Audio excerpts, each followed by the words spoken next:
رحمن يا رحمن ساعدني يا رحمن اشرح صدري قرآن. الحمد للہ رب العالمین والصلاة والسلام علی سید الانبیاء والمرسلین.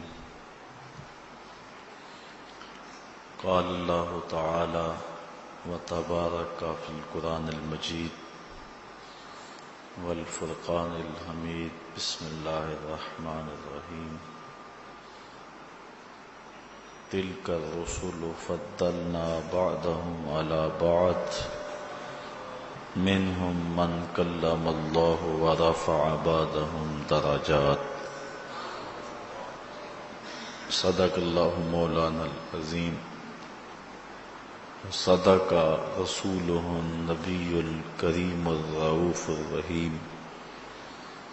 اللہم نور قلوبنا بالقرآن وزین اخلاقنا بالقرآن وادخلنا الجنة بالقرآن ونجنا من النار بالقرآن. قال اللہ تعالی وتبارک فی شان حبیبہ مخبرا وآمرا ان اللہ وملائکتہ یصلون علی النبی یا ایہا الذین آمنوا صلوا علیہ وسلموا تسلیما. الصلاۃ والسلام علیک یا رسول اللہ وعلی آلک واصحابک یا محبوب اللہ. الصلاۃ والسلام علیک یا نبی الرحمہ وعلی آلک واصحابک یا رسول الملاحم. یا صاحب الجمال و یا سید البشر من وجهک المنیر لقد نور القمر. لا يمكن الثناء كما كان حقه بعد از خدا بزرگ توئی قصہ مختصر. تمام حمد و ثنا تعریف و توصیف اللہ جل مجدہ الکریم کی ذات بابرکات کے لیے جو خالق کائنات بھی ہے اور مالک شہنشاہات بھی. اللہ جل وعلا کی حمد و ثنا کے بعد حضور نبی اکرم شفیع امم رسول محتشم نبی مکرم اللہ کے پیارے امت کے سہارے رب کے محبوب دانائے غیوب مالک رقاب امم فخر عرب و عجم والی کون و مکان سیاہ لا مکان سید انس و جاں سرور لالا رخاں نیر تاباں سر نشین مہوشاں ماہ خوباں شہنشاہ حسینہ تتمہ دوراں سر خیل زہرہ جمالاں جلوہ صبح ازل نور ذات لم یزل باعث تکوین عالم فخر آدم و بنی آدم نیر بطحا رازدار ما اوہا شاہد ما طغا صاحب علم نشرہ معصوم آمنہ احمد مجتبیٰ حضرت محمد مصطفیٰ صلی اللہ علیہ وسلم کے حضور ناز میں اپنی عقیدتوں ارادتوں اور محبتوں کا خراج پیش کرنے کے بعد معزز محترم محتشم سامعین خواتین و حضرات السلام علیکم ورحمۃ اللہ وبرکاتہ. حضور ختمی المرتبت صلی اللہ علیہ وآلہ وسلم کی عظمت و رفعت کے عنوان سے آج کچھ باتیں آپ کے گوش گزار کرنے کی کوشش کروں گا. اللہ تعالیٰ میری زبان پہ کلمت الحق جاری فرما. تیسرے پارے سے چند کلمات آپ کے سامنے تلاوت کیے ہیں۔ اللہ تعالیٰ جل شانہ ارشاد فرماتا ہے، تِلْكَ الرُّسُلُ فَضَّلْنَا بَعْضَهُمْ عَلَى بَعْضٍ، یہ رسول ہیں کہ ہم نے ایک کو دوسرے پر فضیلت دی۔ منہم من کلم اللہ، ان میں سے کوئی ایسا بھی ہے جس سے اللہ نے کلام کیا۔ وَرَفَعَ بَعْضَهُمْ دَرَجَاتٍ، اور کوئی ایسا بھی ہے جو درجوں میں سب سے بڑھ گیا۔ کوئی فلک تے رہ یار گیا، کوئی جا سدرہ تے ہار گیا، ایک کالیاں زلفاں والا سی جڑا عرش تو بھی لنگ پار گیا۔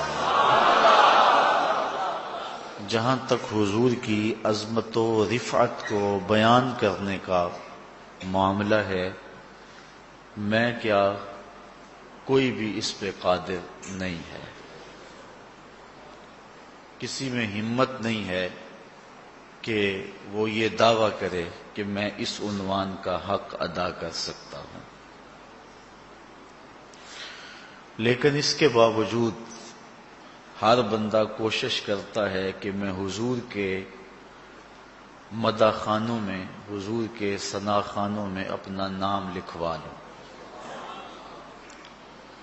ابن تیمیہ نے لکھا ہے کہ حضور علیہ السلام کی مدح و ستائش اور تعظیم و توقیر کا بیان کرنا یہ دین قائم کرنے کے مترادف ہے، اور اگر یہ وظیفہ اور یہ کام رہ گیا تو سمجھ لو دین گر گیا۔ جس دین میں حضور کی عظمتوں کا بیان نہیں ہے وہ دین ہی نہیں ہے۔ ہمارے ساتھ جو ظلم ہوا وہ یہ ہوا، اقبال کے بقول، عہد ما راز ما بیگانہ کرد، از جمال مصطفیٰ بیگانہ کرد۔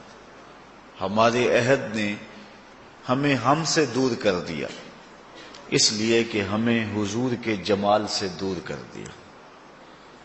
امت حضور کی دہلیز پہ رہے تو سر بلندی ملتی ہے۔ علامہ اقبال نے اپنا سارا فلسفہ 2 لفظوں میں نچوڑ دیا، کی محمد سے وفا تو نے تو ہم تیرے ہیں، یہ جہاں چیز ہے کیا لوح و قلم تیرے۔ تو یہ ایک اہم فریضہ ہے جس کو امت کے ہر اس شخص نے ادا کیا جس کو دین کی سمجھ ہے۔ حضور علیہ السلام کی مدح و ستائش، حضور کی تعریف و توصیف۔ گو ہر شخص یہ جانتا ہے کہ یہ میرے بس کا روگ نہیں ہے۔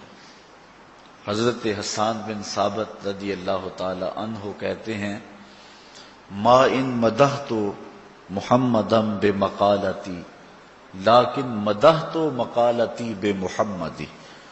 لوگوں میں اپنے شعروں سے حضور کی مدح نہیں کرتا، بلکہ جب حضور کا نام لیتا ہوں میرے شعروں میں حسن آ جاتا، میرے شعروں میں مٹھاس آ جاتی ہے، میرے شعروں میں جمال پیدا ہو جاتا ہے۔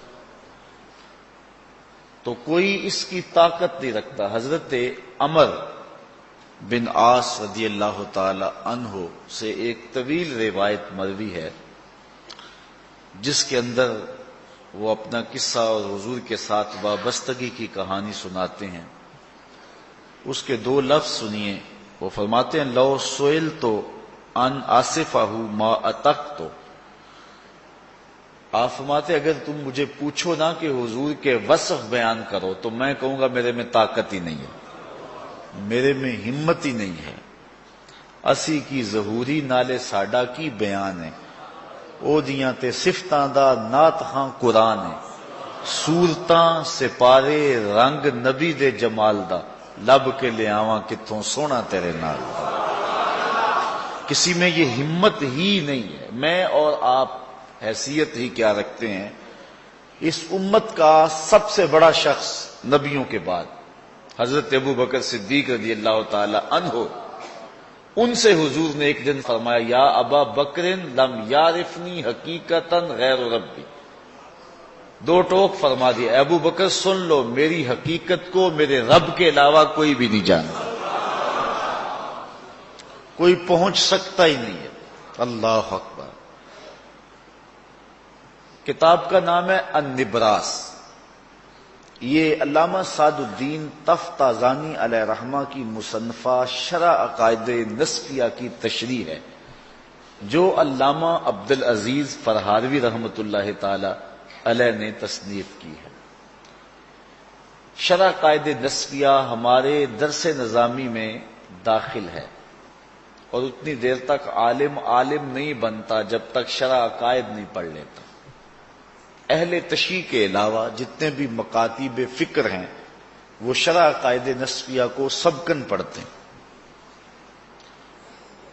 شرح عقائد کی تشریح ہے النبراس، اس میں لکھا ہے حضرت ابو الحسن رفاعی کا قول، کہتے ہیں ایک دن میں نے روحانی طور پہ پرواز کی، اور اس میں کوئی اختلاف نہیں ہے کہ کوئی شخص روحانی طور پہ پرواز کر سکتا ہے، بہت اوپر جا سکتا ہے، امت میں اس میں اختلاف نہیں ہے۔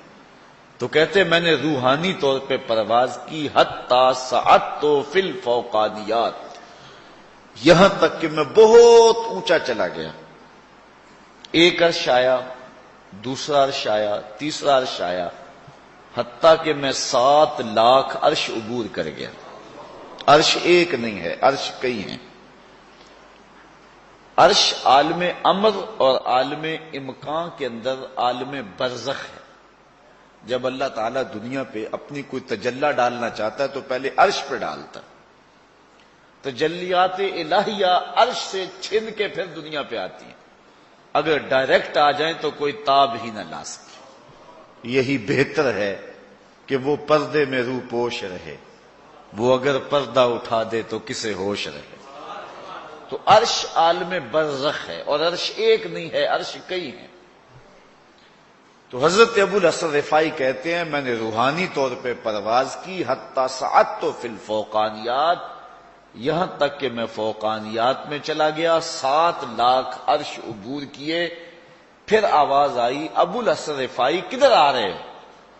تو میں نے عرض کی مالک معراج کی رات جس عرش کی چھاتی پہ میرے محبوب کے قدم لگے تھے، میں اس عرش کی تلاش میں نکلا ہوں، نہ سفر بشرط مال ہے، نہ طلب بقید سوال ہے، فقط ایک سیری ذوق کو میں بھٹک رہا ہوں کہاں کہاں، میرے دل کی یہ خلوتیں کئی بار سج کے اجڑ گئیں، مجھے بارہا یہ گما ہوا تم آ رہے ہو کشاں کشاں۔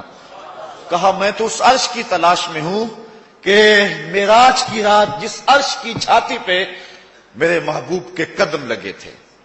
کہتے جب میں نے یہ کہا تو آواز آئی ارجع لا وصول لک، ابو الحسن رفاعی پلٹ جاؤ، تم کروڑوں سال بھی پرواز کرو، جس عرش کی چھاتی پہ میرے محبوب کے قدم آئے ہیں تم کیا تمہارا خیال بھی نہیں پہنچ سکتا۔ یارو جس نبی کے قدم اتنے اونچے ہیں اس نبی کا سر کتنا اونچا ہوگا۔ مولوی کا تو دماغ خراب ہو گیا کہ ترازو گاڑ کے بیٹھ گیا، اور اس کو تول رہا ہے جس کو تولا نہیں جا سکتا، اس کو ناپ رہا ہے جس کو ناپا نہیں جا سکتا، جو عقل و خرد فہم و ادراک کے زاویوں سے برا ہے، کوئی حد ہے ان کے عروج کی؟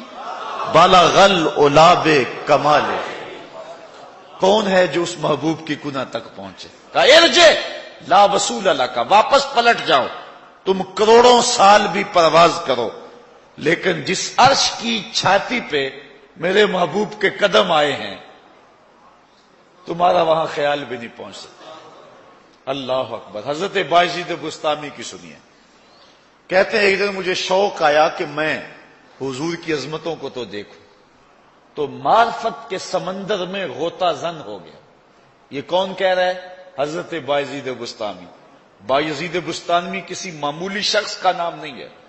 حضرت داتا صاحب کشف المعجوب میں لکھتے ہیں تصوف کے 10 بڑے اماموں میں سے ایک امام کا نام بایزید بستامی ہے۔ سکر و صحب کی بحث میں مزید گفتگو کرتے ہوئے ارشاد فرماتے ہیں کہ یحییٰ بن معین نے حضرت بایزید بسطامی کو خط لکھا، اور جو لکھا حالت اپنی تھی لیکن لکھا بصیغہ غیب. کہا کہ حضرت اس شخص کی کیا شان ہے جس نے معرفت کے سمندر سے ایک جرعہ لیا، ایک گھونٹ پیا، اتنا نشہ آیا کہ ابھی تک ہوش ہی نہیں آ رہی. اپنی حالت لکھی. تو حضرت بایزید نے جو جواب لکھا حالت اپنی تھی لیکن لکھا بصیغہ غیب. کہا میاں تو اس کا حال پوچھتا ہے جس نے ایک گھونٹ پیا اور ابھی تک ہوش نہیں آ رہا، تو اس کا حال کیوں نہیں پوچھتا جو پورا سمندر پی گیا پھر بھی ہوش میں پھر رہا ہے.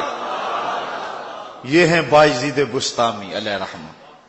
طیفور سے سفر کرتے ہوئے، بسطام سے سفر کرتے ہوئے 12 سال میں مکہ المکرمہ پہنچتے.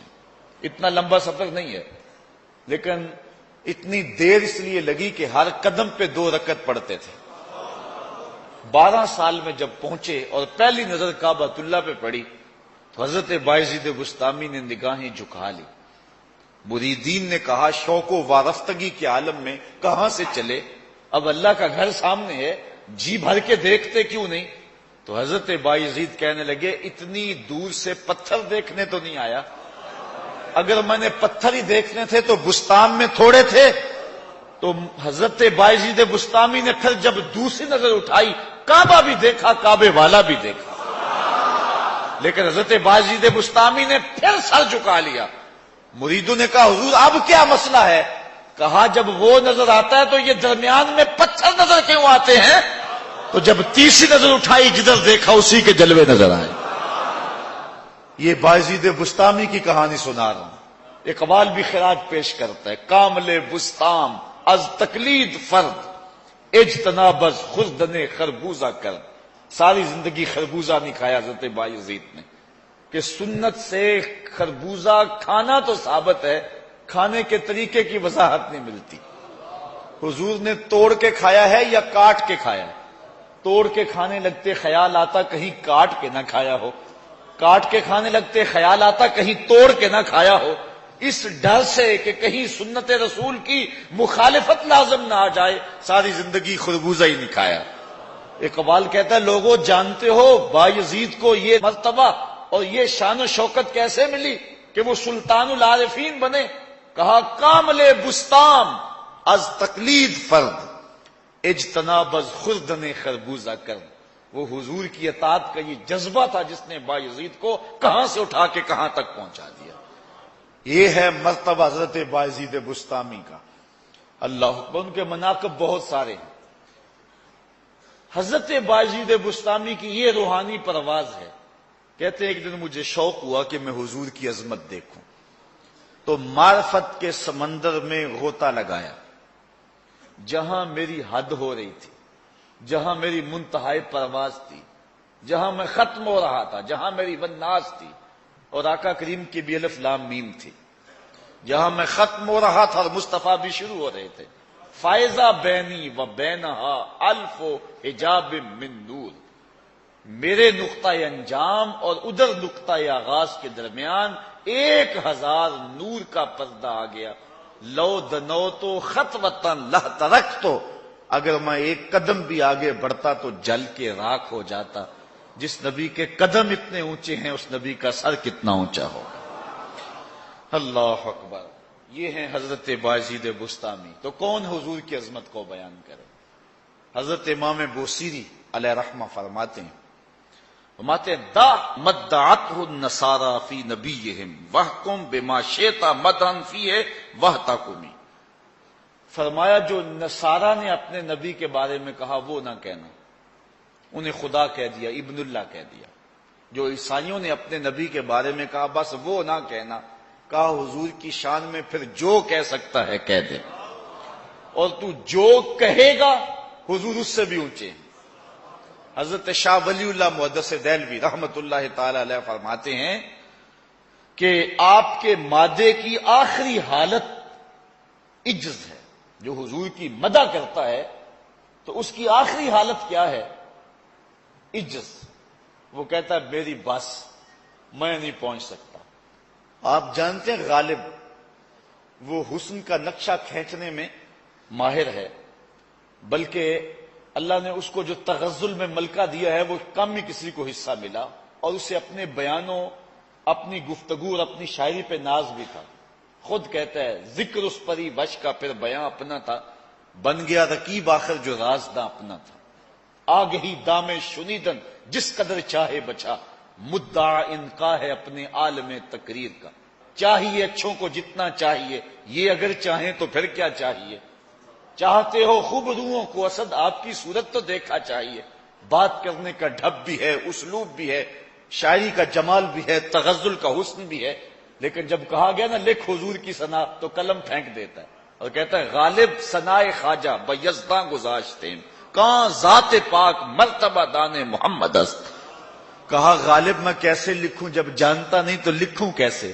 جو خدا جانتا ہے محبوب کی مدح بھی وہی کر سکتا ہے۔ تو یہاں مادح کی، مدح کرنے والے کی آخری حد یہ ہے کہ وہ کہتا ہے میری بس لا یمکن الثناء کما کان حقہ، بعد از خدا بزرگ توئی قصہ مختصر۔ ہم نے اپنے بڑوں سے سنا ہے ایک اللہ ہی ان سے بڑا ہے۔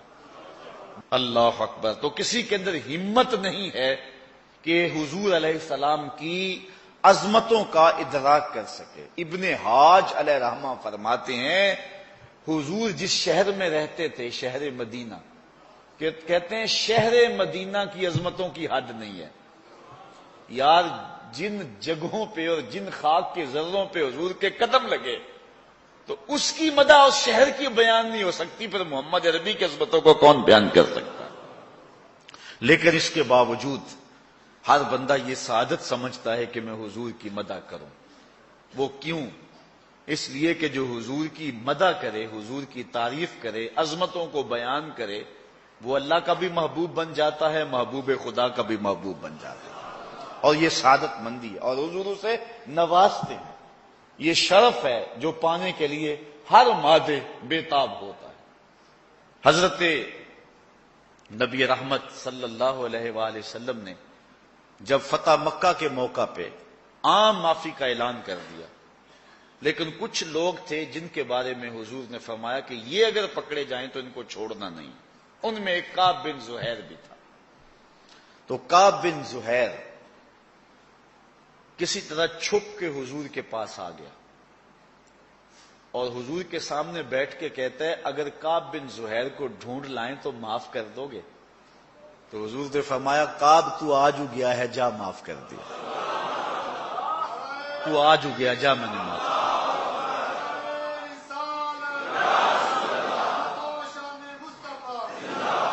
تو جو کعب تھا اب حضرت کعب بنا۔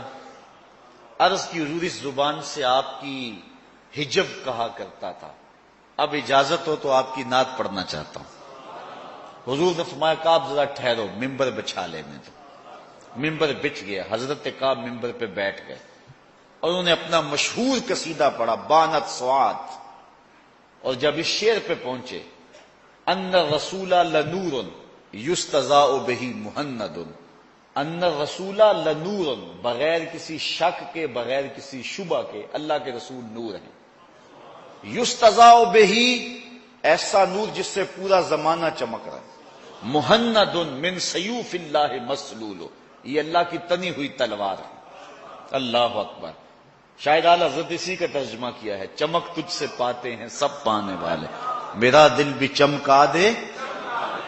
حضرت کعب بن زہیر نے جب یہ شعر پڑھا نا تو روایات میں آتا ہے حضور نے اپنی چادر اتار کے حضرت کعب بن زہیر پہ پھینک دی، پھر ساری زندگی اس چادر کو حضرت کعب نے اپنے سینے سے لگائے رکھا۔ حضرت امیر معاویہ رضی اللہ تعالی عنہ نے حضرت کعب سے کہا 10,000 درہم لے لو، یہ چادر دے دو۔ اس دور میں 10,000 درہم کتنی قیمت بنتی ہے؟ کہا یہ نہیں میں دے سکتا۔ اور جب حضرت کعب بن زہیر کا انتقال ہوا تو حضرت امیر معاویہ رضی اللہ تعالیٰ عنہ نے 20,000 دراہم کے اندر اس چادر کو ان کے خاندان سے خریدا، اور پھر جب بھی کوئی بادشاہ تخت نشین ہوا کرتا تھا تو اعزاز یہ تھا کہ وہ چادر اڑا کرتا تھا۔ ایک اور صحابی ہیں حضرت نابغہ جادی رضی اللہ تعالی عنہ بڑی طویل عمر پائی ہے. انہوں نے حضور کی شان میں لب کھولے اور شعر کہے اور کہتے گئے، حتیٰ کہ 200 شعر حضور کی شان میں کہے، 200 اشعار حضور کی شان میں کہے. پھر آقا کریم علیہ السلام نے ان کے لیے دعا دی. اب دعا کے لفظ سنیے. حضور نے کہا لا یفدد اللہ فاقا، اللہ تیرے منہ کی مہر نہ توڑے، اللہ تیرے منہ کی مہر نہ توڑے. آپ کی عمر 100 سال سے زیادہ ہو گئی تھی لیکن دانت سلامت تھے. حضرت قرز بن اسامہ کہتے ہیں میں نے خود دیکھا حضرت نابغہ جادی کو، ان کے دانت بڑھاپے میں بھی اولوں کی طرح چمکدار تھے، کیونکہ حضور نے جو دعا دی تھی کہ اللہ تیرے منہ کی مہر کو نہ توڑے.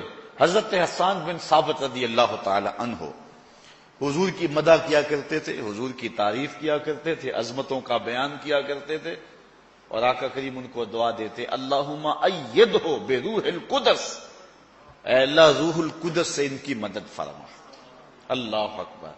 تو صاحبو یہ اعزاز ہے، یہ ہماری تکریم ہے کہ ہم اس سعادت مندی کو حاصل کریں، اور آج اسی عنوان سے جو ہے ہم نے یہ بزم سجائی. گو ممکن نہیں ہے لیکن سعادتوں کو حاصل کرنے کے لیے آج ہم یہاں جمع ہوئے ہیں. میں آپ کے سامنے حضور کی عظمتوں پر مشتمل 4-5 احادیث رکھنا چاہوں گا اور آپ کی توجہ اس کی طرف مبذول کرنا چاہوں گا. حضور علیہ الصلوۃ والسلام ہماری مدح و ستائش کے اور ہمارے بیان کے محتاج نہیں ہیں، بلکہ حضور کا تو نام ہی ایسا ہے جب زبان سے نام لو تو حضور کی مدح ہو جاتے. محمد کا معنی ہے اللہ یحمد حمدا بعد حمد، محمد وہ ہوتا ہے جس کی بار بار تعریف کی جائے. اچھا کافروں نے کہا کہ یار عجیب بات ہے، تم محمد بھی کہتے ہو اور عیب بھی لگاتے ہو. محمد تو ہوتا ہی وہ ہے جس کی بار بار تعریف ہو، اور تم ساتھ یہ لفظ بھی بولتے ہو، ساتھ برا بلا بھی کہتے ہو. ایک کام کرو نا، اہل لغت ہو، یا تو لفظ محمد کہنا چھوڑ دو یا عیب لگانا چھوڑ دو. انہوں نے کہا کہ عیب لگانا تو نہیں چھوڑیں گے، چلو ہم لفظ محمد آج کے بعد نہیں بولیں گے. اپنے طور پہ نام بدل کے مزمم کہنا شروع کر دیا. مزمم کا معاذ اللہ معنی بار بار مذمت کیا گیا. کسی نے سنا حضور کی خدمت میں حاضر ہوا، مکی دور تھا، مسلمان انتہائی کمزور تھے، آ کے کہا حضور وہ مزمم کہہ کہہ کے گالیاں دے رہے ہیں. تو حضور علیہ الصلوۃ والسلام نے فرمایا آپ نے دیکھا نا اللہ نے قریش کے منہ کو کس طرح موڑ دیا. یشتمون مزمما ویلعنون مزمما وانا محمد. کہا وہ کسی مزمم کو گالیاں دے رہے ہیں، میرے رب نے مجھے محمد بنایا ہے. وہ کسی مزمم کو برا بھلا کہہ رہے ہیں لیکن میرے رب نے تو مجھ کو محمد بنایا. تو حضور کا نام ہی ایسا ہے، اگر کوئی اور لفظ نہ بھی بولے، نام ہی لے حضور کا، اللہ اکبر، حضور کا نام ہی لے تو یہ حضور کی مدح و ستائش ہے اور حضور کی عظمتوں کا بیان ہے. حضور نبی رحمت صلی اللہ علیہ وسلم نے اپنی مدح خود فرمائی اور اپنی عظمتوں کا بیان صحابہ کے سامنے رکھا. حضور نے ارشاد فرمایا ان اللہ اصطفى کنانہ من ولد اسماعیل واصطفى قریش من کنانہ واصطفى من قریش بنی ہاشم واصطفانی من بنی ہاشم. اللہ نے ساری اولاد آدم سے کنانہ کو منتخب فرمایا، پھر کنانہ سے اللہ تعالیٰ جل شانہ نے قریش کا انتخاب کیا اور قریش سے بنو ہاشم کا انتخاب کیا، اور فرمایا اللہ نے بنو ہاشم سے محمد کا انتخاب کیا، میرا انتخاب کیا. تو اس پوری کائنات میں قدر و منزلت کے اعتبار سے سب سے اشرف اور سب سے افضل اور درجوں کے اعتبار سے سب سے اونچے شخص کا نام محمد مصطفیٰ صلی اللہ علیہ وسلم. حضرت انس رضی اللہ تعالیٰ عنہ سے روایت ہے قال قال رسول اللہ صلی اللہ علیہ وسلم انا اکثر الانبیاء تبعا یوم القیامہ وانا اول من یقرع باب الجنہ. صحیح مسلم کے اندر روایت ہے، حضور نے فرمایا قیامت کے دن سب سے زیادہ جس کے تابعین اٹھیں گے، جس کے اتباع کرنے والے اٹھیں گے، اور حشر کے میدان میں جس کے غلاموں کا ہجوم زیادہ ہوگا، فرمایا وہ میں ہوں. ایک حدیث میں آتا ہے حضور نے فرمایا جنت میں کل 120 صفیں ہیں، جنت میں کل صفیں جو ہیں وہ 120 ہیں، اور فرمایا 80 صفیں صرف میری امت کی ہوں گی. آدم علیہ السلام سے لے کے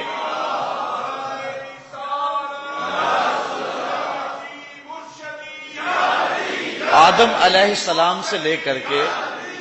علیہ السلام سے لے کر حضرت عیسیٰ علیہ السلام تک 1,00,000 کئی ہزار نبیوں کی امتیں صرف 40 صفوں میں کھڑی ہوں گی، اور فرمایا میرے اکیلے کی امت 80 صفوں میں کھڑی ہوگی۔ یہ حضور علیہ السلام کا اعزاز ہے، اور اسی لیے حضور نے فرمایا کہ میری امت میں اضافہ کرو، چاہے کچے بچے سے ہی کیوں نہ ہو، تاکہ کل قیامت کے دن کثرت امت کی وجہ سے میں نبیوں میں فخر کروں گا۔ تو فرمایا قیامت کے دن اپنے ماننے والوں کے اعتبار سے میں نبیوں میں سب سے اول ہوں اور کثرت سے ہوں۔ وَأَنَا أَوَّلُ مَنْ يَقْرَعُ بَابَ الْجَنَّةِ، جو سب سے پہلے جنت کا دروازہ کھٹکھٹائے گا وہ بھی میں ہی ہوں۔ سب سے پہلے حضور جنت کا دروازہ کھٹکائیں گے، حضور کے پیچھے امت ہوگی۔ اعلی حضرت بولے پیش حق مجدہ شفاعت کا سناتے جائیں گے، آپ روتے جائیں گے ہم کو ہنساتے جائیں گے۔ وسعتیں دی ہے خدا نے دامن محبوب کو، جرم کھلتے جائیں گے اور وہ چھپاتے جائیں گے۔ حشر کے میدان میں حضور فرمایا میں نبیوں میں فخر کروں گا، نبیوں میں افتخار ہوگا میرا۔ تو معلوم ہوا جو محشر کا دن ہے یہ حضور کی عظمتوں کا سب سے بڑا جلسہ ہے، یہ حضور کی عظمتوں کا سب سے بڑا جلسہ ہے۔ اعلی حضرت یہاں بولے فقط اتنا سبب ہے انعقاد بزم محشر کا، فقط اتنا سبب ہے انعقاد بزم محشر کا کہ ان کی شان محبوبی دکھائی جانے والی، اس لیے محشر کا میدان سجایا جائے گا کہ دنیا کو پتا چلے کہ محمد عربی صلی اللہ علیہ وسلم کی عظمتوں کے پھریرے کیسے لہرائے جا رہے ہیں۔ حضرت جابر رضی اللہ تعالی عنہ سے روایت ہے جس کو امام بخاری نے بھی روایت کیا، امام مسلم نے بھی روایت کیا۔ قال قال رسول اللہ صلی اللہ علیہ وسلم اوتیت خمسا لم یؤتہن احد قبلی، حضور فرمایا مجھے 5 چیزیں ایسی دی گئی ہیں جو میرے علاوہ کسی نبی کو نہیں دی گئی، مجھے 5 ایسی چیزیں عطا کی گئی ہیں جو میرے علاوہ کسی اور کو نہیں دی گئی۔ پہلی چیز نصرت بالرعب مسیرۃ شہر، اللہ نے میری مدد رعب سے کی ہے، یعنی میں 1 مہینے کے فاصلے پر ہوتا ہوں، دشمن کے دل پر پہلے ہی رعب پیدا ہو جاتا۔ ایک تو اللہ نے میری یہ مدد کی ہے جو میرے علاوہ کسی اور کی مدد نہیں ہوئی۔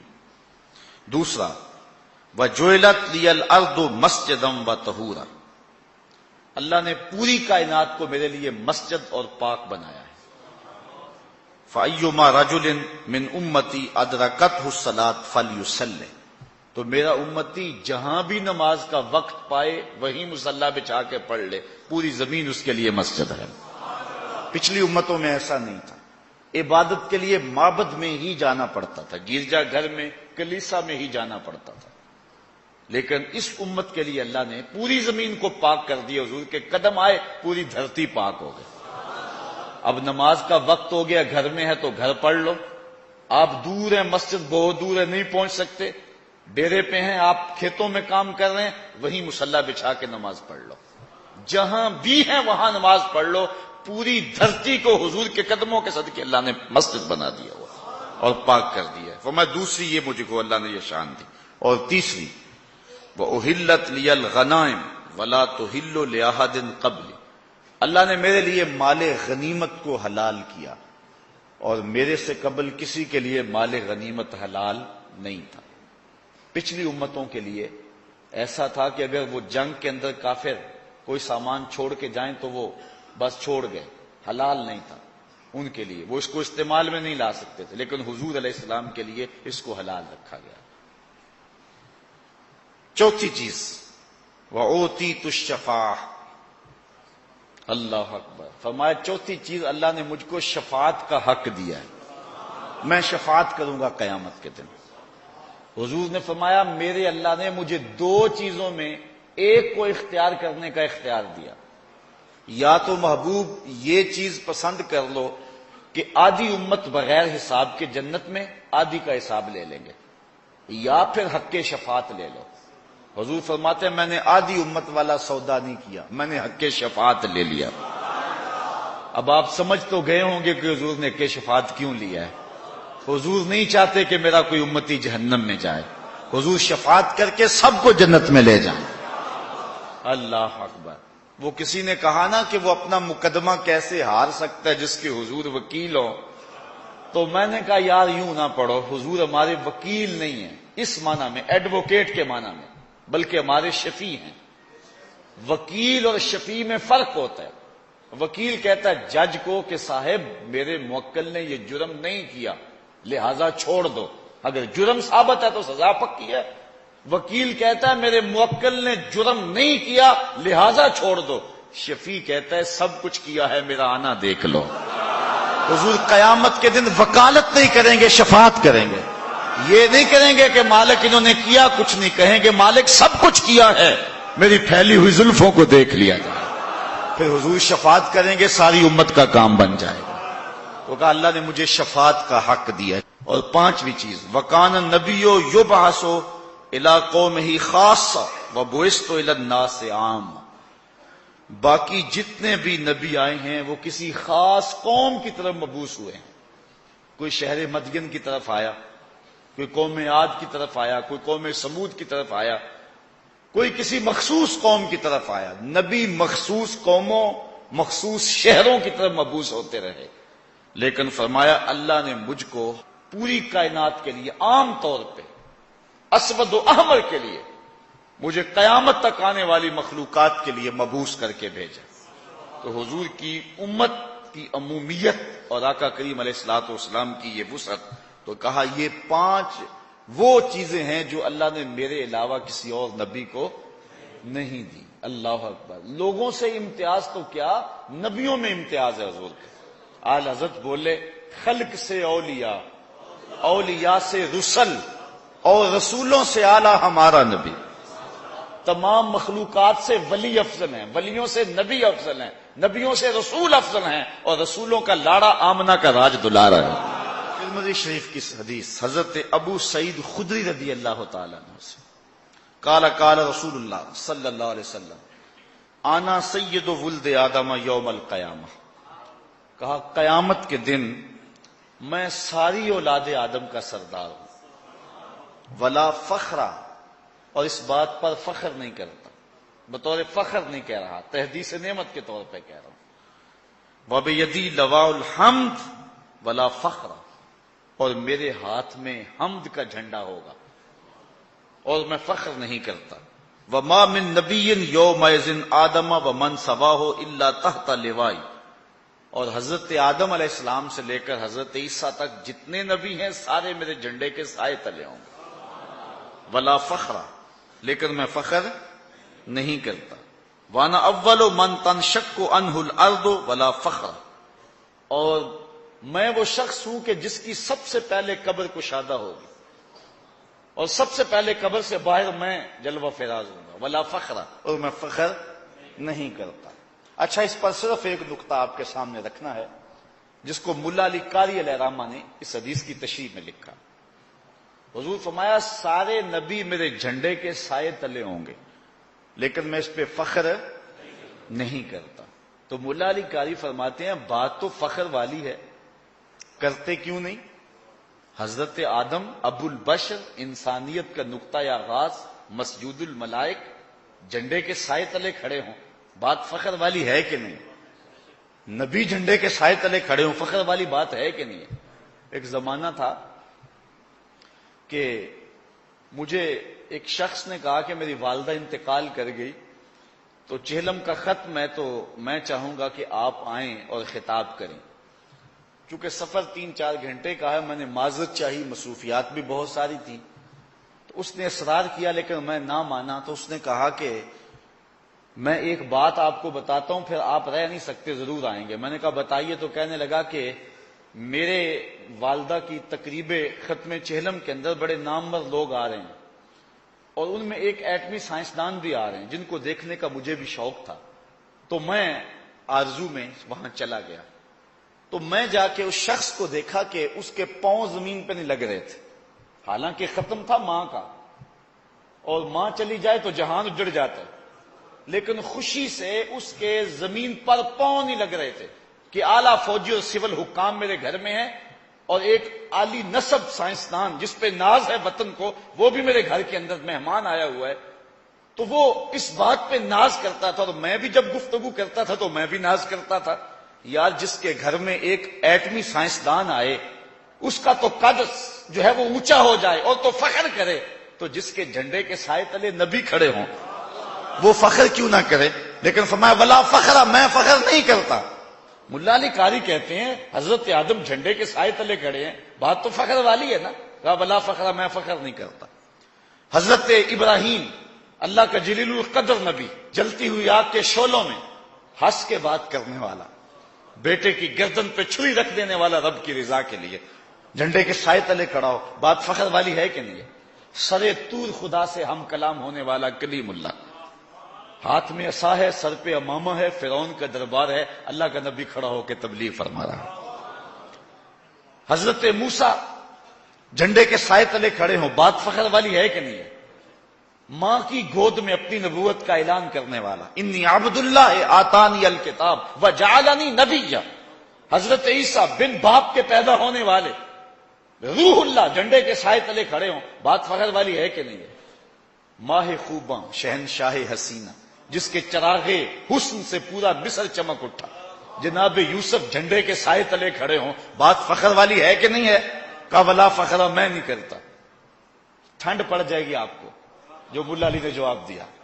اللہ اکبر، آپ مجھے پتا بڑی دور دور سے آئے ہیں اور چند لمحے قبل بارش بھی برسی ہے اور آپ نیند چھوڑ کے آئے ہیں، لیکن سب کچھ بھول جائے گا اس ایک بات پر، اور آپ کا دل میرے سے پہلے بڑا پیار کرتا ہے اور بھی پیار کرے گا، اور حضور کا محب ہوتا ہی وہ ہے جس کو حضور کی شان سن کے ٹھنڈ پڑے۔ حضرت شیخ مہدی الفاسی فرماتے ہیں حضور کی عظمتیں سن کر جس شخص کے کلیجے میں ٹھنڈ نہیں نہ پڑتی، اس کے سینے میں دھڑکنے والا دل کسی مومن کا دل ہی نہیں ہے۔ یہ ہو ہی نہیں سکتا کہ حضور کا ذکر ہو ٹھنڈ نہ پڑے۔ روح رقص کرتی ہے جب کسی کے لبوں پہ نام محمد آتا ہے۔ اللہ اکبر۔ ملا علی قاری فرماتے ہیں کہ یار بات تو فخر والی ہے، نبی جھنڈے کے سائے تلے کھڑے ہیں، ماہ خوباں شہنشاہ حسینہ جناب یوسف جھنڈے کے سائے تلے کھڑا، حضرت ابراہیم جھنڈے کے سائے تلے کھڑے، حضرت نوح علیہ السلام آدم ثانی جھنڈے کے سائے تلے کھڑے، بات تو فخر والی ہے، کرتے کیوں نہیں؟ کہا ولا فخر، میں نہیں کرتا۔ کہا جب بات فخر والی ہے تو کرتے کیوں نہیں؟ تو اس کے جواب میں لکھتے ہیں حضور فخر کیوں کریں؟ یہ تو نبیوں کے لیے فخر کی بات ہے کہ حضور کے جھنڈے کا سایہ مل گیا۔ کہا میں فخر کیوں کروں؟ یہ فخر کریں، انہیں میرے جھنڈے کا سایہ مل گیا ہے۔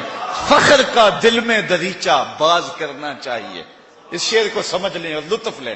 فخر کا دل میں دریچہ باز کرنا چاہیے، جن کا تو آقا ہے ان کو ناز کرنا چاہیے، جن کا تو آقا ہے ان کو۔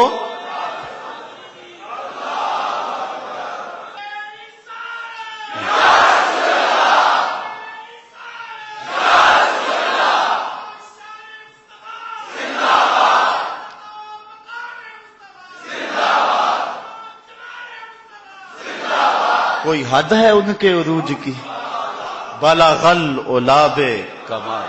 کہا میں فخر کیوں کروں؟ فخر تو یہ کرے جنہیں میرے جھنڈے کا سایہ مل گیا۔ یار جنہیں حضور کے جھنڈے کا سایہ ملا وہ نبی ہو کے فخر کرے، تو پھر میں اور آپ فخر کیوں نہ کریں؟ میری خوش قسمتی میں تیرا امتی، میری خوش قسمتی میں تیرا۔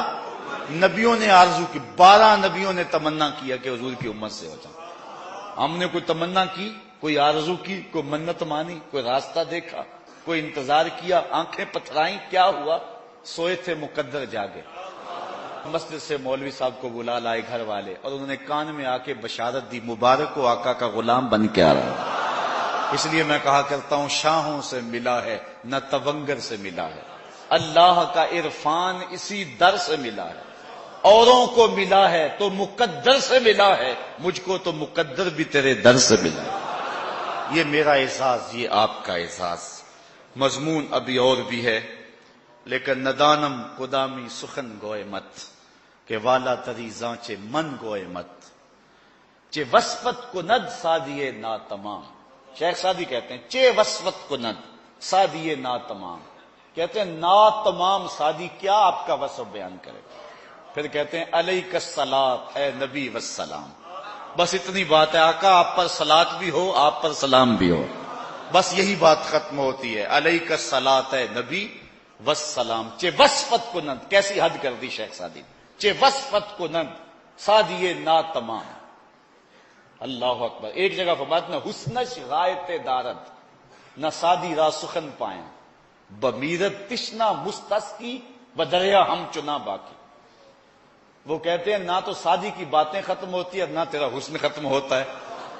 تو فرماتے ہیں کہ پھر دریا کے کنارے جو مستسقا کا مریض تھا وہ پیاسا مر گیا، نہ اس کا پیٹ بھرا اور نہ ہی دریا ختم ہوا.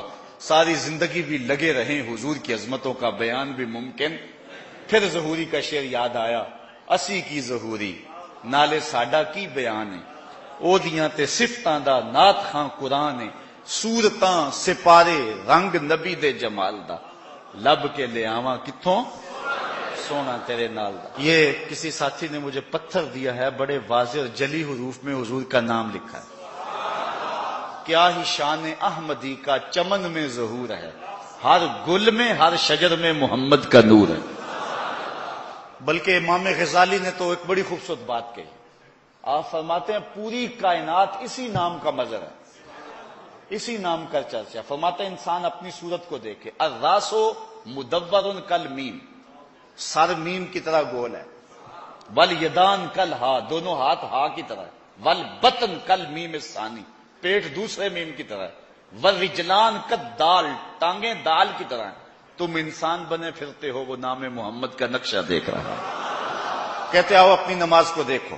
القیام کل الف، نماز کے اندر جو قیام ہے یہ الف کی طرح ہے. والرکوع کل ہا، رکوع ہا کی طرح ہے. والسجدہ تو کل میم، سجدہ میم کی طرح ہے. والتشہد کل دال، تشہد دال کی طرح ہے. تم نماز پڑھ رہے ہو، وہ نام احمد کا نقشہ دیکھ رہا ہے. گلی گلی میری یاد بچھی ہے، پیارے رستہ دیکھ کے چل. گلی گلی میری یاد بچھی ہے، پیارے رستہ دیکھ کے چل. مجھ سے اتنی وحشت ہے تو میری حدوں سے دور نکل. کبھی کہیں نام نظر آتا، کبھی کہیں نام نظر آتا ہے. اسی نام کے چرچے ہیں، اسی کے پھریرے لہرائیں گے اور اسی کی برکتیں. یہ نام کوئی کام بگڑنے نہیں دیتا، یہ نام کوئی کام بگڑنے نہیں دیتا، بگڑے بھی بنا دیتا ہے نام محمد صلی اللہ علیہ وسلم.